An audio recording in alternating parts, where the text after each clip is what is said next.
Aquí tenemos nuestro tercer y último ejemplo.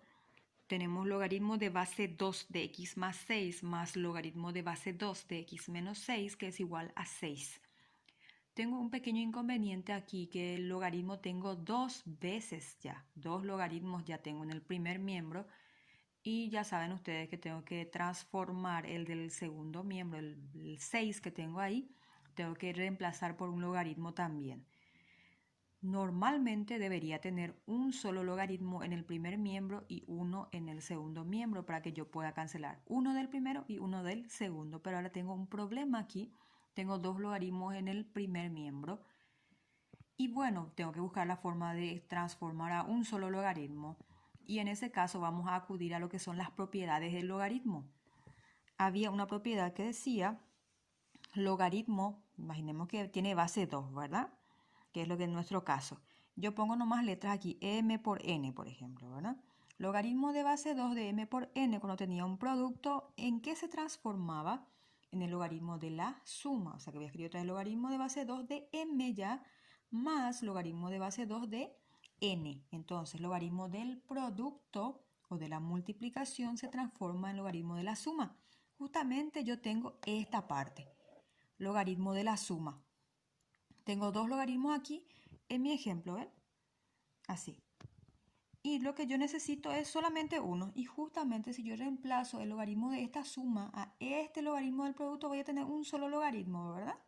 Entonces, como tengo la suma, lo transformo a multiplicación. Al revés voy a hacer ahora, porque quiero solamente un logaritmo y aquí nomás lo que tengo es un solo logaritmo. Por lo tanto, lo que yo voy a hacer es escribir logaritmo de base 2 y voy a multiplicar x más 6 por x menos 6 porque voy a transformar a producto. Entonces va a ser x más 6 por x menos 6. Entonces estoy transformando de la suma a producto. Pero un solo logaritmo ya le escribo aquí, que es lo que apliqué yo, esa propiedad que les acabo de mencionar. Es igual y quiero reemplazar este 6 por un logaritmo. Y para eso tengo que buscar, ¿verdad? Logaritmo de base 2, ya sé que tiene que ser igual que el primer miembro. Y eso tiene que ser igual a 6, porque 6 es lo que yo tengo en el segundo miembro. ¿Qué valor voy a utilizar acá? Es muy sencillo de calcular. Esta base 2 elevo al exponente, que va a ser 6, es decir, que va a ser 2 a la sexta, que es igual entonces a 64. Por lo tanto, ¿qué va a ir aquí? 64. Logaritmo de base 2 de 64 es lo que yo voy a reemplazar por 6. Entonces voy a escribir aquí. En vez de este 6 que tengo aquí, voy a escribir logaritmo de base 2 de 64. Hasta ahí tengo, ¿ven?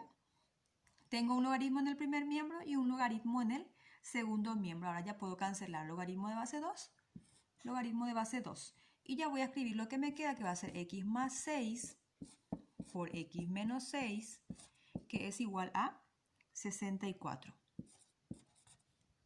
Hasta ahí estoy teniendo. Luego tengo que resolver esta expresión y calcular el valor de las x, porque van a ser 2x, porque aquí tengo uno y otro. En cada paréntesis tengo uno, entonces tengo que calcular dos valores de la x.